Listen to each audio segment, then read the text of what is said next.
come in and they don't arrest him, they detain him, okay? But they detained him for 2 days and 2 nights. This is your father? My dad. And they want to know where he got that information, particularly with all of this secret stuff. And the fact that they had, as recently as 5 months before, relocated every anti-aircraft gun on the ship, okay? And before that, some of them didn't even have those guns on board, okay? This is before the war. So the next day, they let my dad out, and he took them over to our little 2-bedroom apartment house in Hollywood, and I shared a bedroom with my brother. And so they come in there to the bedroom, and I've got all these drawings and sketches and everything, and I've got all these newspaper articles and magazine articles and all this stuff. And it's piled halfway up to the windows on the side, all around the room. And they finally figure out this kid knows what he's doing, and he's doing something that's pretty accurate. Anyway, from that, I was called into, several months later, I was called into what would be a naval intelligence office in San Pedro, California. And they talked to me a lot. And so what I'm trying to get to here is, how did you get into the Navy, and how did you get to this position working for Admiral Ricabata? So my dad gets contacted again. He takes off work, drives me back down to that same base, and the same Navy commander was there that we talked to, and he inducts me into the Navy. And I'm in my first year of high school, about halfway through it. So because there was a real security problem about my family moving so many times, actually my dad didn't have money to pay the rent, so we'd move into a place for 2 months, he didn't pay the rent, and we'd get thrown out and go someplace else. So this makes getting your security clearance a little problematic, trying to track all those places. Yeah. So when they found this out, to alleviate that, the time it was going to take it, they inducted me into the Navy, okay? And they put me to work at the Vultee Aircraft Company over in Downey, California. And they were developing a new Navy gull-wing, large Navy attack aircraft in a secret area in their facility. Excuse me, you went to basic training before this or after? After. After. So the other thing I want to kind of clarify is, because I'm trying to think, how old was I when I was a sophomore in high school? 14, 15? I mean, you had to have been incredibly young. I mean, to be inducted in the Navy, be pulled out, they had to be breaking rules left and right to put you in. Whatever it was, they did what they did. So they put me to work at this Vultee company, and supposedly it was just be for a couple of 3 weeks. Well, they did this. And so it turned out to be quite a bit longer, because there were other problems with my dad, and I guess I never found out what that was till later, and that was his involvement with Freemasons. Anyway, I didn't know anything about Dad being a Freemason. So I got notification that I was to report back to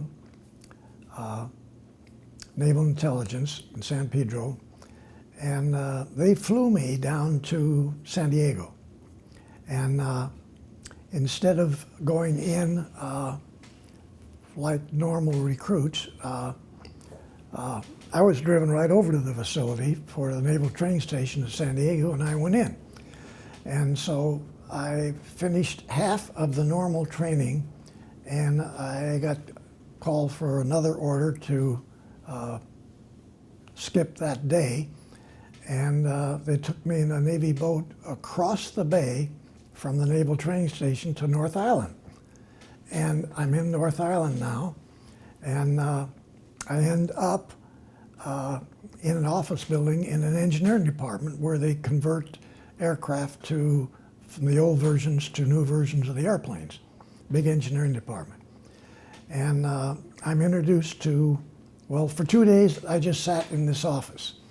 And then I'm introduced to a Navy commander. He gave me some papers to study, and for another couple of weeks I don't know anything else either. I don't see anybody. I talked, when I first met him, he said, don't come in here without shining your shoes. And I had a dress uniform, but I just used sort of a sloppy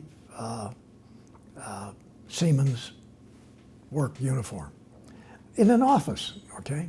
And I guess I didn't shine my shoes. So the third week, he calls me over, and he's got a lot of stuff for me to do. And he said, I'm out of here. It's yours. That's the only instruction I got from this commander.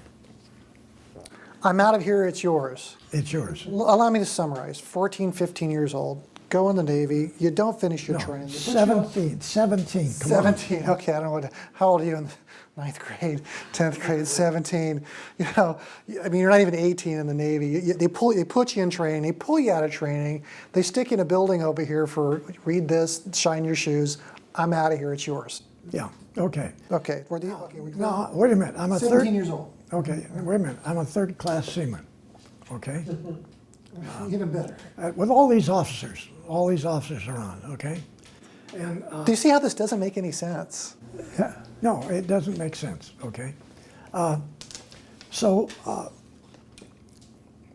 this nice young lady comes over to me, and it turns out that she's the engineering president.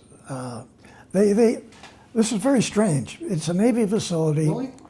North Island Naval Air Station is strange, but it's structured exactly like an aircraft company. So the title of the president of the company, or the engineers, or the engineer managers, or the drafting staff, or whatever, they all got commercial names, but they're all Navy officers, okay? And Hang on a second. so Hang on a second. So, Bob. I have a picture in the other room of him with the women that he was working with at that time. Okay. oh, you have the picture? I have the picture. Oh, is this one we were talking about over lunch? Yeah, that was one I was going to show you. Can you get that? Yeah. Take a break here. Just say, keep rolling. We're good. We'll just keep rolling. Actually, this one is worth. This one is worth seeing. So, all right, while he's off doing that, basically, you know, I was ribbing Bill. It's like everywhere he goes, it's all about the skirts. You know, he's always working with the ladies. You know, everywhere. There's a foxy secretary or two or three, and every job you've had, it seems there are all these beautiful women. And actually, they all were, okay, beautiful. They all were top level. They all were graduates, and they all were tremendously capable. So you got all these people running around. Every place I went, I had those. Yeah. Okay, don't ask me why. I I won't. can't answer that either. I just find it just odd that, you know, here you are, a third-class seaman, and officers going, it's all yours. That doesn't make any sense. These guys are running around in Navy, playing Navy, but really they're corporate on a Navy base. We have to get this in your when we're talking, but Yeah, we are talking. But I'm just saying. I got flight skins, okay? Yeah. Which means I fly every month, okay? And this means that I am going to be trained not just as some guy to help out on an airplane. I'm going to end up being a pilot. And lo and behold, the Admiral has a high-wing, 7-passenger, big single-engined airplane that he flies all over. And I end up on board that airplane, flying all over western United States, As a pilot? with his pilot training me to be a pilot. Okay. And that, I got navigation, I got everything, and I never went to school one day, okay? And when I came out to get a regular pilot's license, I went through that because I didn't have to take all the tests I could automatically Right, take, okay? But the point is that I was getting flight skins, so now I'm flying co-pilot on a Navy PB-4Y2 float airplane, Oh, jeez. okay? Okay. Oh my God. Now, with Is this that, you? Is this really you?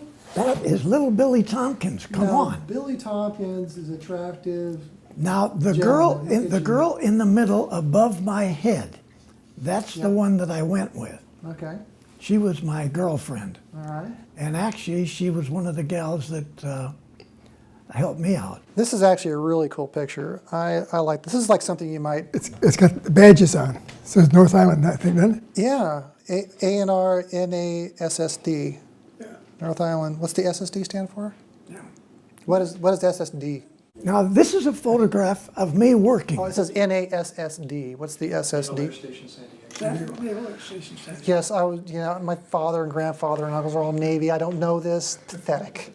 Just pathetic. All right. So you want to get? You want to go? Can you go tight on that? We'll set it aside. All right. We'll do a side later. All right. That's an awesome picture. That is really cool. That is awesome. Preserve really that. is. That's very nice. But anyway, so I didn't get the skins till later, but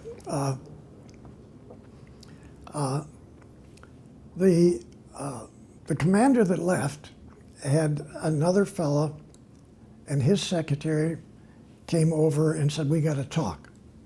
And so I went into his office, and he sort of explained to me what I was going to be doing. And I don't know what the length of time was that the commander had been doing this job before I got there, but I know it must have been at least 1 year. So this is 1942, so that meant that Rick Abata was doing his thing in 41, okay? Which meant that Admiral Rick Abata had gone to 4 aircraft companies before he even got assigned to Commander Naval Air Station San Diego and discussed this subject, okay? So the third week that I was there, the first operative come in. I have to say that's not correct. 2 operatives had come in and I didn't meet. I was not in the meeting. The third week that I was there, I was invited into one of these meetings in that conference room up on top of the commander's tower you mentioned. tower, yeah. North Island. So the way it's set up is Admiral Rick, the big table. Admiral Rick Abata's here. I'm sitting next to him here. One of the Navy captains, of which I had 3 captain bosses and 4 altogether because Admiral Rick Abata was the 4th boss. So one of them would be there. The secretary would be on the end of the table to type, and the operative would be on the opposite side of the table. So this is all new to me. I get a little bit of information. We're supposed to try to listen to what's going on and make comments as required.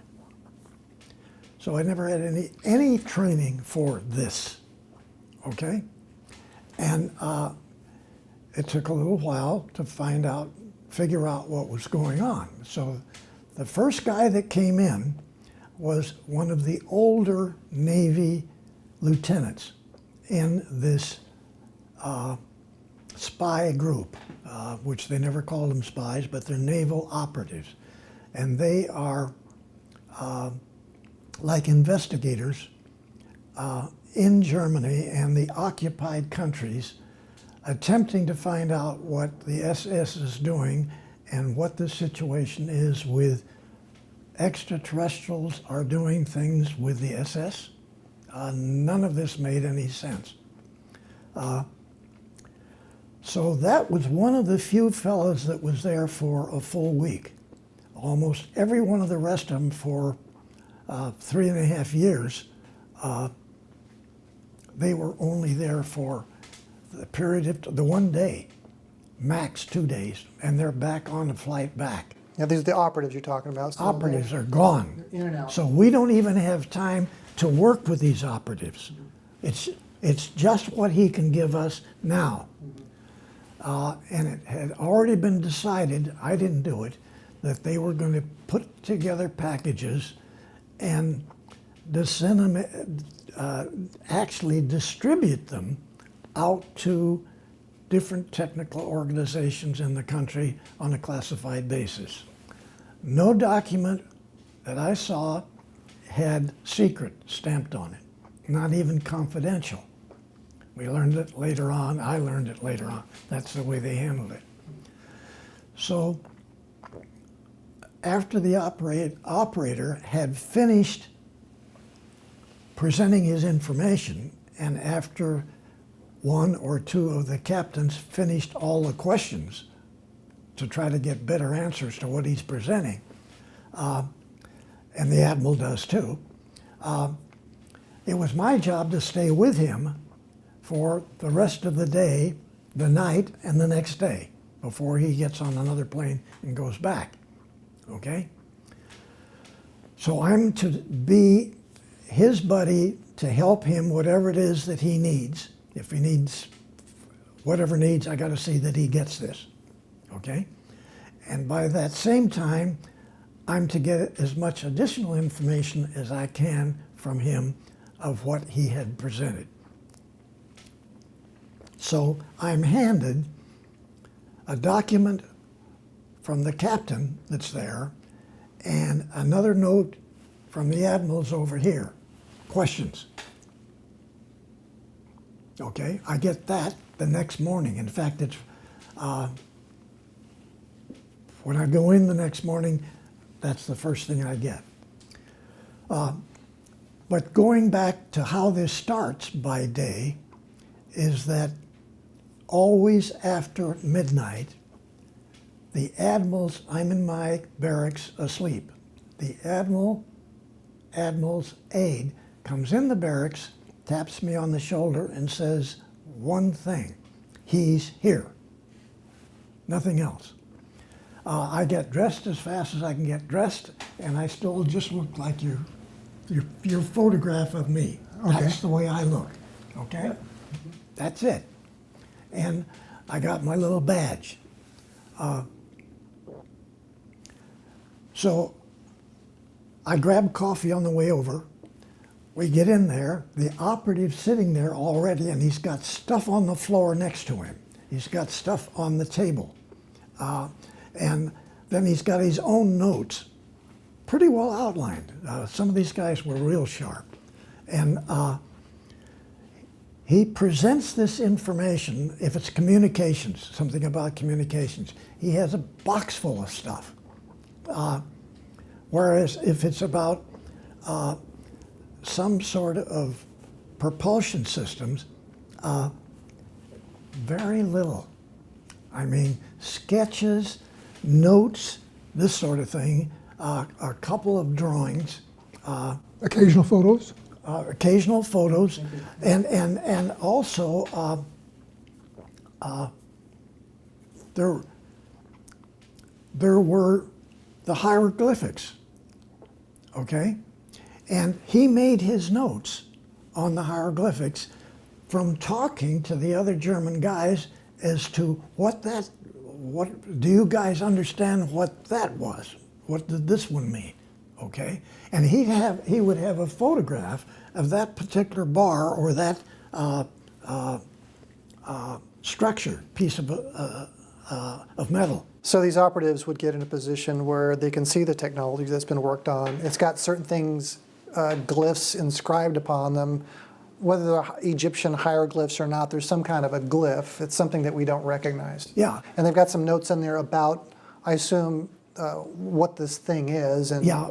But as far as decoding what these glyphs are, do the operatives have any clue? Do they even Yeah, know? so this, what I'm trying to say is, I had one buddy that was a commander, and he was really friendly with me, and he knew what I was doing. And so I kept asking him, you know, what in the hell, why do they do this? And I'm trying to get a better feel. We need a whole lot more information than that. How are we going to, and I always said me, because I never thought I was going to be the one that had to deliver it, okay? I said, how are you guys going to get this over to Lockheed? Or gosh, you said you're working with JPL and Caltech. You're working with them? How are you going to explain this? And I'm looking for a manual. Okay, give me a manual. And we don't even have a German manual on this. And but this first one was really hard for me. Yeah, so what you've described so far is really your first foray into this world, and you're expressing, it sounds like a little bit of frustration. This is my new job. There's pieces missing here. What am I supposed to do? But surprisingly enough, I seemed to come on board faster than I thought I would. Okay, and I did get help from the captains. There was two of the captains that really helped me a lot. The other guy was around once in a while, never did help me. But it was that this is your job. You're not doing anything else except putting these packages together, and nothing was said about mailing the packages to the contractors. It's all very unusual. I mean, that they would pick you, that you're so young, that you didn't finish training, that et cetera, et cetera, et cetera. You fall into this position. Yeah. And now all this responsibility is kind of heaped onto your shoulders. But wait a minute, I missed the most important thing. In Dr. Black's English lesson class at Hollywood High School, I can't spell, and I can't talk. So he takes me, puts me up in the front, and makes me do a dissertation, a presentation, and spell everything right. And I'm still spelling it wrong. Yeah, this is before the Navy got a hold of you? Yeah, I'm back in Hollywood High School before they took me. Okay, anyway, so I can't spell. Now this guy knows I can't spell. Yeah, also, I've seen your writing, Bill. I know you can't Okay, spell. all right.